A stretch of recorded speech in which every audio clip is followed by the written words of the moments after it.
আসসালামু আলাইকুম ওয়া রাহমাতুল্লাহ। সম্মানিত দিনী ভাইরা, আশা করি সবাই ভালো আছেন। তো আলোচনা করব যে মিথ্যার আশ্রয় নিয়ে আমাদেরকে ধ্বংস করে দিয়েছে। আমরা ধ্বংস হয়ে গিয়েছি।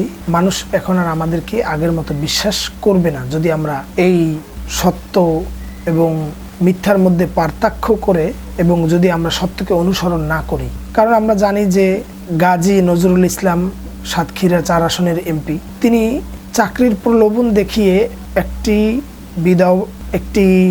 নারীকে, একটি মেয়েকে সে হোটেলে নিয়ে গিয়েছিল।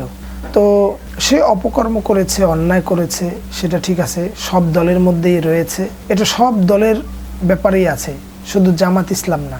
তো মূলত হচ্ছে যে মিথ্যার আশ্রয় নেওয়াটা, এটা কি আমাদের জন্য ঠিক হয়েছে? প্রথমে ভিডিওটি আপনার বলেছিল এআই দিয়ে তৈরি, এরপরে যখন এআই চেক করলো তখন যে বললো যে না, এটা এআই দিয়ে তৈরি না।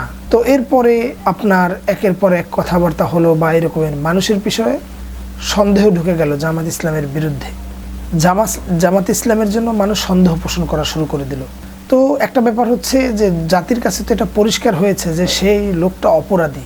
নাসিরউদ্দিন পাটোয়ারি ভাইও বলেছেন যে আমাদের মিথ্যার আশ্রয় নেওয়াটা উচিত হয় নাই, মিথ্যার আশ্রয় নেওয়াটা উচিত হয় না, এবং এই মিথ্যার আশ্রয় নিয়ে আরও বিপদটা, এবং মানুষ তাদেরকে সন্দেহ করলো এবং পরবর্তীতে পদত্যাগ করার জন্য বাধ্য হলো এবং বহিষ্কার করার জন্য জামাত ইসলাম থেকে নজরুল ইসলামকে বহিষ্কার করতে বাধ্য হলো।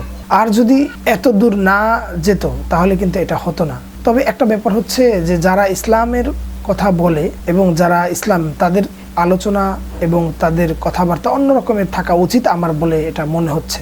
এবং যারা সত্যবাদী, আল্লাহ তাআলা তাদেরকে অবশ্যই সফলতা দান করেন। যারা মিথ্যার আশ্রয় নেয় তারা কখনোই কোনো কিছু করতে পারেন না, কারণ মিথ্যা হচ্ছে দুর্বল আর সত্য শক্তিশালী। সত্যের সামনে মিথ্যা কখনোই টিকতে পারে না, কখনোই না।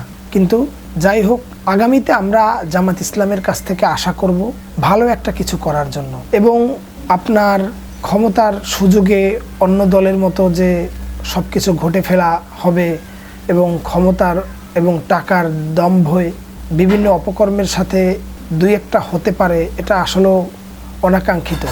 আমরা চাই যে জামাত ইসলাম ন্যায়ের কথা এবং অন্যায়ের কথা বলবে, এবং আগামীতে জামাত ইসলাম সে তার রাষ্ট্র ক্ষমতার জন্য, দেশ ও মানুষের জন্য কাজ করবে, গণতান্ত্রিকভাবে কাজ করবে এবং ইসলামের জন্য কাজ করবে।